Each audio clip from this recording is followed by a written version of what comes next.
Hello! Pag-usapan natin ngayon ang isang kwento tungkol sa pagiging matapang.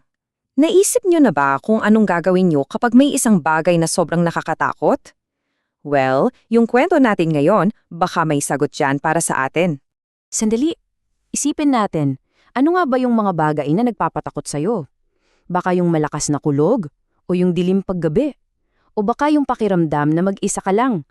Kahit ano pa yan, okay lang yan. Lahat tayo, alam nyo, nakakaramdam ng takot.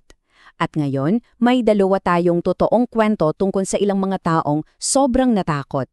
Tingnan natin kung ano ang ginawa nila at kung ano ang matututunan natin sa kanila. Okay, simulan natin.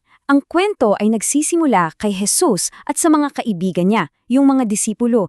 Super pagod sila pagkatapos ng isang mahabang araw, kaya sumakay sila sa isang bangka. Ang plano, tumawid lang ng lawa para makapagpahinga. Nung una, ang ganda ng gabi, ang payapa ng lahat, kalmado yung tubig, pero bigla na lang nagbago ang lahat. Biglang dumilim ang langit at isang napakalakas na bagyo ang biglang dumating. Imagine niyo yung hangin at yung mga alon. At alam nyo, kahit mga sanay na mangingisda sila, iba tong dagyong to. Sobrang lakas. Yung bangka nila, nagsimula ng mapuno ng tubig. Nako, delikado na talaga ang sitwasyon nila. Wala silang magawa. Kahit anong gawin nila, parang wala ng pag-asa. Bawat alon na humahampas, lalo silang natatakot. Parang katapusan na nila. Habang nagkakagulo sila, naisip nila, teka, nasaan si Jesus? Siya yung nagsabi sa kanilang tumawid ng lawa, pero nasaan siya mayon na kailangan nila ng tulong? Tapos, sa isang iglap, kumidlat ng malakas. At sa liwanag, nakita nila, si Jesus? Anong ginagawa? Mahimbing na natutulog sa likod ng bangka. Can you believe it? Nagkakagulo na ang lahat, pero siya parang walang pakialam sa bagyo. Sa sobrang desperasyon, wala na silang ibang naisip. Ginising nila si Jesus at sumigaw, "Panginoon, tulungan niyo kami, lulubog na kami." Pagkakagising ni Jesus, kalmado lang siyang tumayo sa gitna ng nagwawalang bagyo. At sa isang boses na puno ng kapangyarihan, nagsalita siya sa dagat. At just like that, tumahimik ang lahat, nawala yung hangin, kumalma yung mga alon, para bang walang nangyari. Tapos, sa katahimikang yon, humarap si Jesus sa mga kaibigan niya na may isang tanong. Akala mo tapos na yung nakakatakot na part, 'di ba? Pero pagdating nila sa kabilang pampang, may sumalubong sa kanilang bago at mas nakakatakot pa kaysa sa bagyo. Bigla na lang, may dalawang lalaking sumugod sa kanila mula sa mga libingan. Grabe yung itsura nila, parang mamabangis na hayop. Kinakatakutan sila ng lahat sa lugar na yun. Siyempre, pagkakita sa kanila ng mga disipulo, nagtakbuhan sila sa takot. Pero si Jesus, hindi siya gumalaw. Siya, na nagpakalma sa dagat, hindi natakot sa mga lalaking to. Humarap siya sa kanila, at nang papalapit na sila, itinaas lang niya ang kanyang kamay at hindi sila makalapit pa.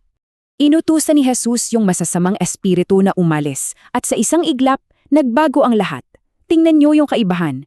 Mula sa pagiging mabangis at nakakatakot, naging ganap silang kalmado, nakaupo ng payapa. Ang laking pagbabago. So isipin mo, wow, ang galing! Isang himala. Dapat lahat nagse-celebrate, di ba? Pero, hindi pala. Medyo kakaiba yung nangyari. Yung mga tao sa bayan, imbes na matuwa sa paggaling ng dalawang lalaki, natakot sila sa kapangyarihan ni Jesus. Mas nag-aalala pa sila sa mga ari-arian nilang nawala, kaya nakiusap silang umalis na lang si Jesus. Yung dalawang lalaking gumaling, gusto na sanang sumama kay Jesus. Pero may ibang plano si Jesus para sa kanila. Sinabi niya, umuwi kayo sa inyo at ikwento niyo sa lahat ang kabutihang ginawa ng Diyos sa inyo. So, ano nga yan ang aral sa likod ng dalawang kwentong to? Dalawang magkaiba, pero parehong nakakatakot na sitwasyon. Paano natin ito magagamit sa mga sarili nating takot? Yung takot ng mga disipulo sa bagyo, pinapakita nun na medyo kulang pa ang tiwala nila. So, ano ba itong pananampalataya o faith? Ito yung pagtitiwala na kahit gaano pa kadilim o kagulo, kasama natin si Jesus at siya ang may kontrol. At napansin niyo ba yung pattern? Una, may malaking problema sila. Pangalawa, na-realize nilang hindi nila kaya mag-isa. Pangatlo, tumawag sila kay Jesus. At pang-apat, si Jesus ang nagbigay ng kapayapaan. Ito mismo ang guide natin kapag may kinakaharap tayong takot. Kaya ang iiwan ko sa inyo ay ito. Sa susunod na may bagyo sa buhay mo, sa eskwelahan man yan o sa bahay, alalahanin mo ang kwentong ito. Ang pagtitiwala kay Jesus ay kayang magpakalma ng takot sa puso natin tulad ng pagpapakalma niya sa mga alon. So, ang tanong, handa ka na bang magtiwala?